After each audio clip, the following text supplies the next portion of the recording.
नमस्कार दोस्तों। Brief history of agriculture development में ये हमारा चौथा लेक्चर है और इससे पहले हमने 3 और लेक्चर पढ़े हैं। उनमें हमने पहले लेक्चर में जो है हमने एग्रीकल्चर के बारे में जाना और सेकंड लेक्चर में हमने human development and then third lecture में हमने जो है क्रोनोलॉजिकली डेवलपमेंट के बारे में पढ़ा था और ये उसी क्रम में हमारा चौथा लेक्चर है। इसमें हम पढ़ेंगे क्रोनोलॉजिकली और साइंटिफिकली जो डेवलपमेंट हुए हमारे एग्रीकल्चर में, उन सभी को हम पढ़ेंगे। सबसे पहले मैं बात करूंगा एग्रीकल्चर के बारे में। तो एग्रीकल्चर में पुराने समय में जो मनुष्य था उसके पास टेक्नोलॉजी की कमी थी। तो उस समय में कम टेक्नोलॉजी में जो एक 6 पर्सन जो हैं, छः लोग खुद के लिए और अदर 4 लोगों के लिए फूड उगा सकते थे, फूड को प्रोवाइड करा सकते थे। लेकिन आज के युग में साइंटिफिकली हम टेक्नोलॉजीज़ में बहुत आगे बढ़ चुके हैं और इन टेक्नोलॉजीज़ के साथ बढ़ते हुए हमने कई सारे चेंजेस अपने एग्रीकल्चर में किए हैं। इस सब चेंजेस के साथ हम अब इन टेक्नोलॉजीज़ का प्रयोग करके आज के युग में जो व्यक्ति खुद के लिए और एक पर्सन और के लिए फूड उगाता था, वो आज जैसे 5 पर्सन आज के युग में 95 अदर पर्सन की कंजप्शन को पूरा कर सकते हैं। तो इसी के साथ टेक्नोलॉजीज़ डेवलपमेंट कैसे कैसे हुआ वो सब मैं आपको बताऊंगा।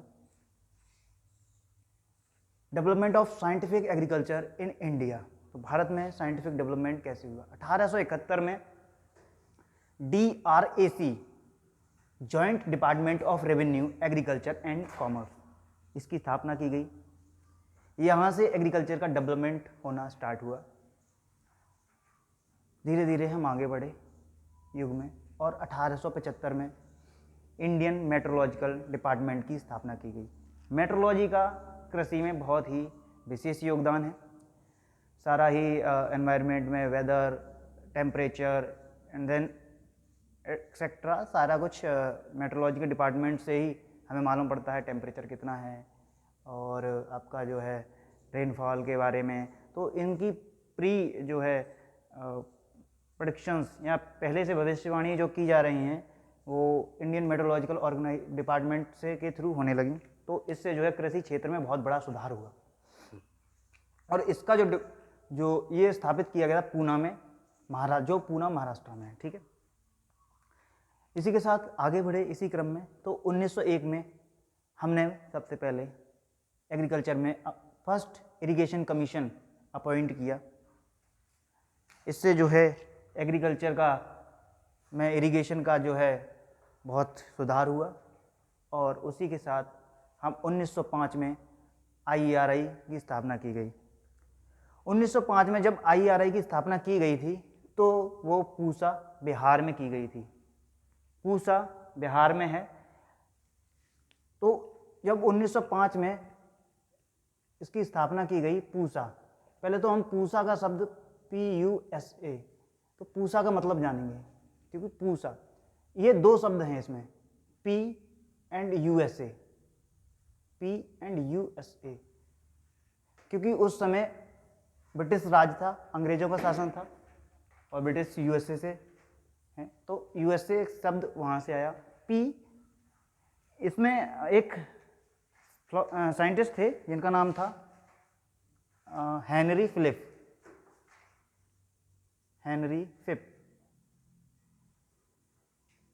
फिप्स।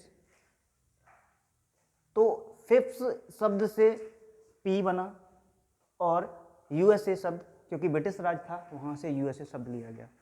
तो इन दोनों शब्दों को मिला के बना पूसा। तो पूसा बिहार में उस स्थान का नाम दिया गया। इसी के साथ इसी क्रम में पूसा में इसका नाम जो है कई बार इसके नाम बदले गए। 1911 में पहले इसका नाम था agriculture research institute.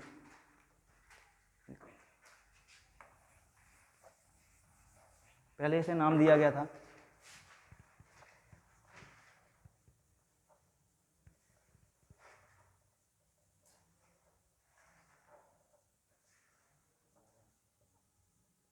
Agriculture research institute. 1911 में इसका नाम बदलकर इंपीरियल रिसर्च इंस्टीट्यूट कर दिया गया। इंपीरियल एग्रीकल्चर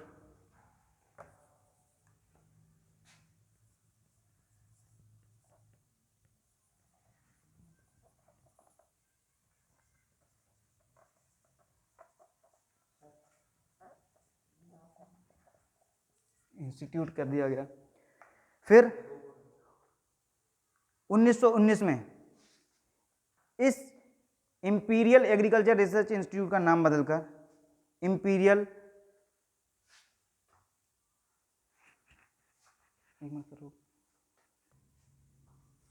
1919 में इसका नाम बदलकर Imperial Institute for Agriculture Research से Imperial Agriculture research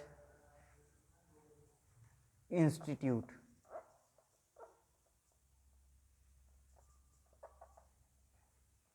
imperial Agriculture research institute कर दिया गया।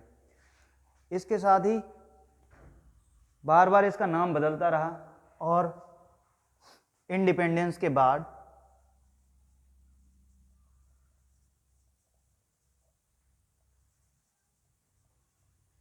स्वतंत्रता के बाद इंडिपेंडेंस के बाद इसका नाम बदलकर इंपीरियल से इंडियन एग्रीकल्चर रिसर्च इंस्टीट्यूट कर दिया गया।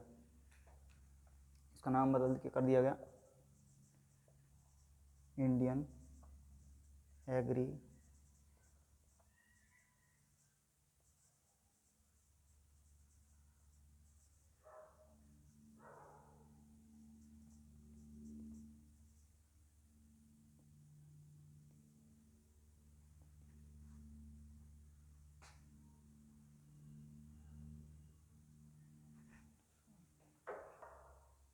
इंडियन एग्रीकल्चर रिसर्च इंस्टीट्यूट कर दिया गया। बहुत सारे सुधार लगातार नए नए डिपार्टमेंट इसमें बनाए गए, नए नए सुधार किए गए। 1900 में 5 में इसकी स्थापना होने के बाद बहुत सारे सुधार होते गए और जो अभी प्रेजेंट में इसका जो हेडक्वार्टर है, जो ये यहाँ स्थापित है, वो दिल्ली में है। दिल्ली में अभी तो 1905 में ये बना था पूसा बिहार में सबसे पहले। उसके बाद 1934 में एक बहुत ही बड़ी घटना हुई जिसमें एक अर्थक्वेक आया, जिसमें जो है ये जो आईसीआर की बिल्डिंग पूसा बिहार में थी वो ढह गई। और उसके बाद 1934 में और 1936 में इसकी दोबारा से स्थापना दिल्ली में की गई। और इसी के साथ इसमें जो है अभी में जो इसके जो हैं चेयरमैन हैं वो AK सिंह हैं, जी AK सिंह, ठीक है। अब आते हैं नेक्स्ट पॉइंट पे, जो है 1906 में FRI की स्थापना की गई, फॉरेस्ट इंस्टीट्यूट। फॉरेस्ट हमारे एनवायरनमेंट में विशेष स्थान रखते हैं, ऑक्सीजन का माध्यम है और कार्बन एमिशन को भी कम करते हैं। जंगल हमारे पर्यावरण के लिए बहुत ही लाभदायक होते हैं। तो 1906 में जंगलों की रक्षा के लिए, फॉरेस्ट के कंजर्वेशन के लिए, फॉरेस्ट के लिए बचाव के लिए फॉरेस्ट रिसर्च इंस्टीट्यूट की स्थापना की गई। इसी के बाद 1921 में ICC Indian central cotton committee की स्थापना की गई हमारे यहाँ। और इसी क्रम में बढ़ते हुए 1926 में एक रॉयल कमीशन ऑफ एग्रीकल्चर की अपॉइंट किया गया। फिर इसी में आगे बढ़ते हुए 1929 में हमने ICR की, हमारे गवर्नमेंट ने ICR की स्थापना की, जिसे पहले नाम imperial council of agriculture research दिया गया। और बाद में इसी का नाम बदलकर इंपीरियल से Indian council of agriculture research institute कर दिया गया। आईसीआर का जो मेन हेडक्वार्टर है वो दिल्ली में है,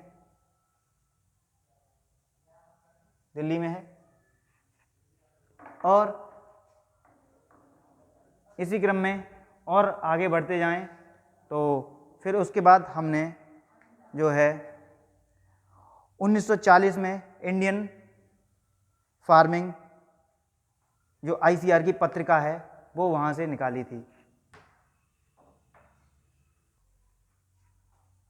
आईसीआर ने मंथली मैगजीन स्टार्ट की थी 1940 में, इंडियन फार्मिंग, और आईसीआर का जो हेड थे वो लॉर्ड लिनलिथगो थे। उस समय अंग्रेजों का टाइम था, तो लॉर्ड लिनलिथगो उस समय हेड थे। उसी क्रम में आगे बढ़ेंगे तो 1946 में सेंट्रल राइस रिसर्च इंस्टीट्यूट जो कटक उड़ीसा में है उसकी स्थापना की गई, और 1952 में कम्युनिटी डेवलपमेंट प्रोग्राम जो हमारे देश में चलाए गए, क्योंकि स्वतंत्रता के समय में जो है देश का विभाजन भी हुआ स्वतंत्रता के बाद, और देश के विभाजन के साथ देश की जनसंख्या इधर से उधर पाकिस्तान से भारत में लोग आए, तो जो कुछ लोग जो गरीब थे यानी कि वहाँ से जो आए थे प्रवासी थे, तो उनके डेवलपमेंट के लिए एक कम्युनिटी डेवलपमेंट प्रोग्राम चला गया, जिसमें केवल उन्हीं के लिए नहीं, भारत के सभी जो लोग हैं उनके लिए चलाया गया। तो कम्युनिटी डेवलपमेंट प्रोग्राम चलाया गया। उसके बाद 1957 में all India coordinated research project on मेज ये स्टार्ट किया गया। मेज के डेवलपमेंट के लिए एक प्रोजेक्ट चलाया गया था, जिसका नाम दिया गया ऑल इंडिया कोऑर्डिनेटेड मेज इम्प्रूवमेंट प्रोजेक्ट। इसी क्रम में 1958 में NAFED, national agriculture cooperative marketing federation की स्थापना की गई। ये जो है एक कोऑपरेटिव मतलब बाजार में, मार्केट में एक कॉपरेशन के थ्रू, एक संगठन के थ्रू जो है प्रोडक्ट को सप्लाई करने के लिए बनाया गया था। National agriculture cooperative marketing federation NAFED, जिसमें किसान अपना जो है प्रोडक्ट सेल कर सकते हैं मार्केट में ले जाके, एक कॉपरेशन के माध्यम से एक ग्रुप बना के जो छोटे छोटे उसमें करते हैं उसकी जगह पूरा होल में। और 1963 में नेशनल सीड कॉरपोरेशन की स्थापना की गई।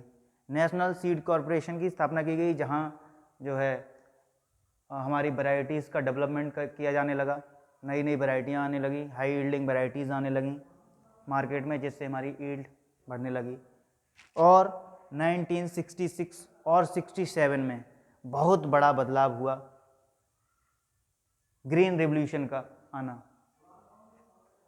हमारे देश की जनसंख्या बढ़ रही थी लगातार, और हमारा जो खाद्य था, जो भोजन था, वो लगातार कम हो रहा था, क्योंकि जनसंख्या के बढ़ने से भोजन की कमी हो रही थी। तो MS स्वामीनाथन ने, जो एक साइंटिस्ट थे भारत के, तो उन्होंने जो है ग्रीन रिवॉल्यूशन लाए। उन्होंने जो है कुछ वैराइटीज़ परचेज़ की या लाए, उनके हाई यील्डिंग वैराइटीज़ को यहाँ लाके ग्रो किया, और उन्हीं से हाइब्रिडाइजेशन करके दूसरी और वैरायटियाँ बनाई, जिसमें ग्रीन रिवॉल्यूशन में राइस और व्हीट पे विशेष जोर दिया गया। व्हीट पर MS स्वामीनाथन ने सबसे पहले 1960 में जो पंतनगर यूनिवर्सिटी स्टार्ट हुई थी वहाँ पर इनका ट्रायल किया, और वहीं से ग्रीन रिवॉल्यूशन का स्टार्टअप हुआ। इसके बाद बात करेंगे 1982 में बनी NABARD, national bank for agriculture and rural development. गरीबों के उत्थान के लिए एक बैंक की स्थापना की गई जिसका नाम था national bank for agriculture and rural development, क्योंकि किसानों के पास जो है ऋण मतलब लेने के लिए या पैसा नहीं था खेती करने के लिए, तो एक बैंक की स्थापना की गई जो सिर्फ किसानों को ऋण दे सके, किसानों के लिए कर सके कुछ काम। तो इसका जो नाबार्ड का जो हेड क्वार्टर है वो मुंबई महाराष्ट्र में है, मुंबई में है, महाराष्ट्र में है। और इसकी जो स्थापना हुई थी 12 जुलाई को हुई थी 1982 में। और इसके जो चेयरमैन हैं उनका नाम है डॉक्टर गोविंद राजलू चिंताला है। और शुरुआत में इसकी जो स्थापना की गई थी वो सिर्फ जो है एसबीआई के, एसबीआई नहीं, आरबीआई के उससे हुई थी, आरबीआई से ही हुई थी। और आरबीआई के माध्यम फिर इसका जो है अलग वो बना दिया गया। और जो बेस कैपिटल थी इसकी वो 100 करोड़ थी। और उसके बाद जो है अभी इसमें जो है पूरा शेयर जो है इसका 100% शेयर वो गवर्नमेंट ऑफ इंडिया ने खरीद लिया है। तो अभी ये पूर्णतः गवर्नमेंट हो चुकी है। और इसमें ही कुछ और भी सुधार हुए थे, जिसमें APEDA agriculture and processing food product export development authority की स्थापना की गई, जिसका हेडक्वार्टर न्यू दिल्ली में है। और इसके कुछ रीजनल ऑफिस हैं जो मुंबई में है, कोलकाता में है, बेंगलोर में है, हैदराबाद में है, गुवाहाटी में भी है।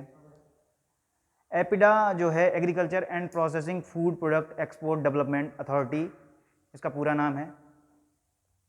और इसकी जो स्थापना की है गवर्नमेंट ऑफ इंडिया ने की है under agriculture and processing food product export development authority act, जो 1985 में पास किया गया था।